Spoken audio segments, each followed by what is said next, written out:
কম বয়সে বিয়ে করলে আমার মনে হয় সবচেয়ে বড় লাভ এটাই হয়, চোখের জিনা থেকে আমরা বেঁচে যাই, হাতের গুনাহ থেকে আমরা বেঁচে যাই, জিনার গুনাহ থেকে আমরা বেঁচে যাই, সমস্ত ব্যভিচার থেকে বেঁচে যায় যুবক ভাই।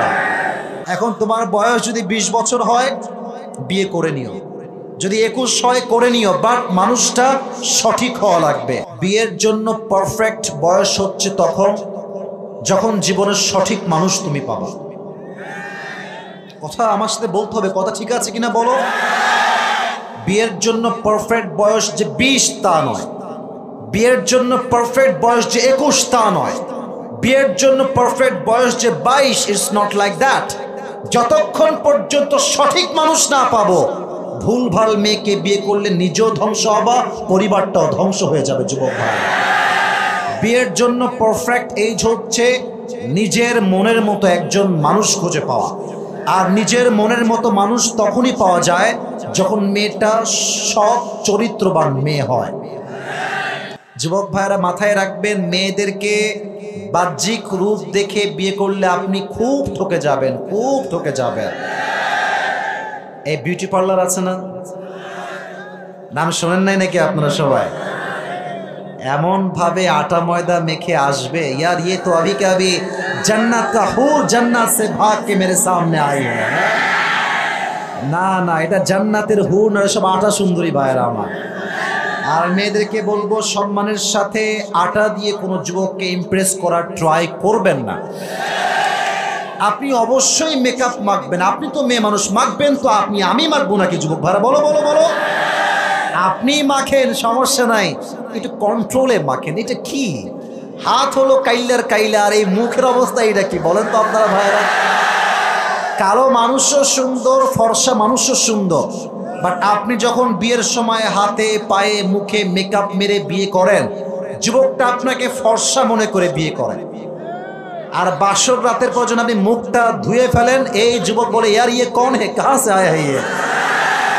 এজন্য আমাদের যুবকদের জন্য মেসেজ একটা, বিয়ের জন্য পারফেক্ট বয়স তখন মনের মতো মানুষ পাবা। আমি মেয়েদেরকে অনেক সম্মান করি, due respect, with due respect বলছি আমার প্রিয় বোনেরা। আপনি মাথায় রাখবেন, শুধুমাত্র বোরকা পরলে কিন্তু আল্লাহর দিনদার বান্দি হওয়া যায় না যুবক ভাই।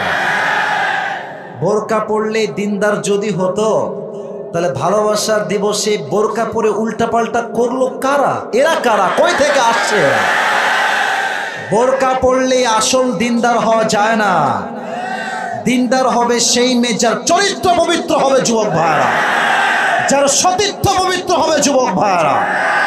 এই জন্য বোরকা পরলেই দিনদার হওয়া যায় না। এই জন্য তোমাদের জন্য আমার message, this is very important message for all the people, for all the youngsters, for all the young people যারাই তোমরা আছো, একটা কথা মাথায় রাখবা, তুমি যদি আজকে নিজেকে সফল করতে না পারো, এমন একটা দিন আসবে যখন তোমার আশেপাশের ভালোবাসার মানুষগুলোকে তুমি হারিকেন দেওয়ার খুঁজে পাবা না। আর যদি তুমি সফলতা অর্জন করতে পারো, যারা তোমাকে একটা সময় নেগলেক্ট করেছে, অবহেলা করেছে, তোমাকে জিরো মনে করেছে, তোমাকে সস্তা মনে করেছে, সফল হওয়ার পর তারা তোমাকে স্যালুট করতে বাধ্য হয়ে যাবে। So try your best to become a successful man. নিজেকে সর্বোচ্চ ট্রাই করে সফলতার জায়গায় নিয়ে যাও। যে মেয়ের জন্য আজকে গাঞ্জা খাইয়া কুল পাচ্ছ না, ওই রকম হাজার হাজার মেয়ে তোমার পেছনে বিয়ের জন্য লাইন ধরে দাঁড়িয়ে যাবে। এই জন্য আমার কথা একটা, আমি আবেগের কথা বলতে আসি নাই, আমি বিবেককে জাগ্রত করবার জন্য এসেছি যুবক ভাইয়ারা। আবেগ দিয়ে কাজ করবা তো আজীবন খালি ছ্যাক খাইবা, লাথি গুতা খাবা, সোজা কথা, একদম সোজা কথা। বিবেক দিয়ে কাজ করবা, 19, 20, 21, 22, 23 যে কোনো বয়সে তুমি সফল হবা। তুমি যদি আজকে সফল হতে পারো, তোমার ভবিষ্যৎ হবে সুন্দর, তোমার পরিবার হবে সুন্দর, তোমার বউ হবে সুন্দর। এজন্য প্রত্যেকটা যুবক আজ থেকে দুনিয়ার সমস্ত কাজ বাদ দিয়ে নিজেকে সফলতার জন্য ট্রাই করবা তো ইনশাআল্লাহ। আজকে আমাদের আলোচনার সেন্ট্রাল থিম বা সাবজেক্ট ম্যাটার হচ্ছে নামাজ। সুবহানাল্লাহ পড়বেন না আপনারা সবাই? বলেন আমার সাথে, আমাদের মূল আলোচনার বিষয়বস্তুর নাম কি? এতগুলো মানুষের সামনে তো কম হইলে চলে। ওকে, আবার বলছি, আমাদের আলোচনার মূল বিষয় কি? আরো যে বলেন, নাম কি? নামাজ হচ্ছে ফার্সি শব্দ, সালাত হচ্ছে আরবি শব্দ। সালাত মানে হচ্ছে টমেটো এবং শশার সালাদ। সালাত মানে কি ওই সালাত নাকি যুবক ভাইরা? সালাত মানে হচ্ছে নামাজ। সালাত হচ্ছে আরবি শব্দ। সালাহ means literally connection, link or communicate with Allah subhanahu wa ta'ala. সালাত অর্থ হচ্ছে সম্পর্ক, ঘনিষ্ঠতা। নামাজ যে পড়ে সে একজনের ঘনিষ্ঠ হয়ে যায়। আওয়াজ দিয়ে বলেন তো সেই রবকে। আল্লাহ আমার রব, বলেন না আল্লাহ আমার রব। দমে দমে তনু মনে তারি অনুভব। সুবহানাল্লাহ পড়বেন না? তোমার দুনিয়াতে আমি যেদিকে তাকাই, অথই নিয়ামতে ডুবে আছি সবাই। পাখ পাখালির কণ্ঠে শুনি তাসবিহ কল রব, তাসবিহ কল রব। পড়েন সবাই, আল্লাহ আমার রব। দমে দমে তনু মনে তারি অনুভব। রবকে যে নামাজ পড়ে সে আল্লাহর সাথে ঘনিষ্ঠ হয়ে যায়, ভেরি ক্লোজ হয়ে যায়। যেমনটা আল্লাহ তাআলা নিজেই বলছেন, ফাসজুদ ওয়াক্তারিব, prostate and be closer to me। সেজদায় লুটিয়ে যাও, তুমি বান্দা, আমি আল্লাহর সবচেয়ে নিকটতম বান্দা হয়ে যাবা। সুবহানাল্লাহ পড়ুন আপনারা সবাই। এবার আসুন, সালাতের আরেকটা অর্থ হচ্ছে টার্ন ফেস, মুখ ঘোরানো। আমরা কোন দিকে মুখ ঘুরিয়ে নামাজ পড়ি বলেন তো সবাই? মাশাআল্লাহ, মুখ ঘোরানো। যেমনটা আল্লাহ তাআলা নিজেই বলেছেন 16 নম্বর পারা, ইন্নী ওয়াজ্জাহতু ওয়াজহিয়া লিল্লাযী ফাতারাস সামাওয়াতি ওয়াল আরদা হানিফা ওয়া মা আনা মিনাল মুশরিকিন। আল্লাহ তাআলা বলছেন, যেটা ইব্রাহিম আলাইহিস সালাতু ওয়াস সালামের দোয়া, ইন্নী ওয়াজ্জাহতু ওয়াজহিয়া লিল্লাযী ফাতারাস সামাওয়াতি ওয়াল আরদা Hanifa. I have turned my face to the one who has created the heavens and earth।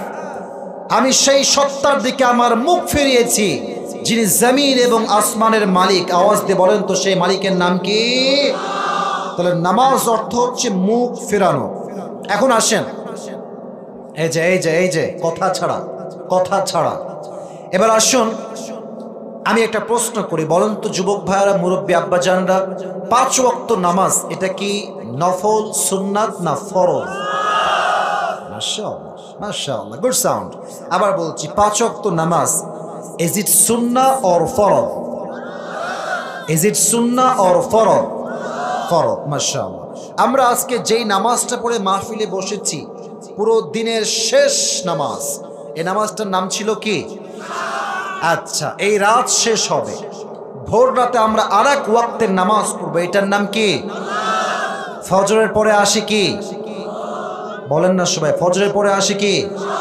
জোহরের পরে, আসরের পরে, মাগরিবের পরে, এশা। এবার আসেন তাফসীরের পাঠগুলো ভালো করে বুঝবেন। নামাজটা আল্লাহ সুবহানাহু ওয়া তাআলা ফরজ কেন করলেন? চাইলে তিনি নফল করতে পারতেন, চাইলে তিনি 5 ওয়াক্ত নামাজকে সুন্নত করতে পারতেন, কেন করেন নাই? এর কারণটা হচ্ছে, যেহেতু আমরা আল্লাহ তাআলার গোলাম, অতএব ন্যাচারালি আল্লাহর সামনে যে আমরা সেজদা দিব, এটা আমাদের নৈতিক দায়িত্বের মাঝে পড়ে। মনে করেন একজন যুবক বিয়ে করেছে, তার বাসায় সুন্দর নতুন বউ আছে, সে যদি তার বউকে বাদ দিয়ে অন্য কোনো মেয়ের সঙ্গে পরকিয়া করে, তার বউ কি সহ্য করতে পারবে? বুঝলে বলেন, পারবে? আল্লাহ বলছেন, তোমরা আমার গোলাম, তোমরা আমার বান্দা, অতএব সেজদা কোনো মাজারে নয়, কোনো বাবার পায়ে নয়, সেজদা করতে হবে আমি রবের সামনে। ঠিক কিনা বলো যুবক ভাই? এই কথা কেন বললাম জানেন? আমি দেখতে পাচ্ছি আজকাল অনেক মহিলারা মাজারে গিয়ে বলছে, বাবা আমাকে একটা ছেলে দেন, বাবা ছেলে দেন, মেয়ে দেন।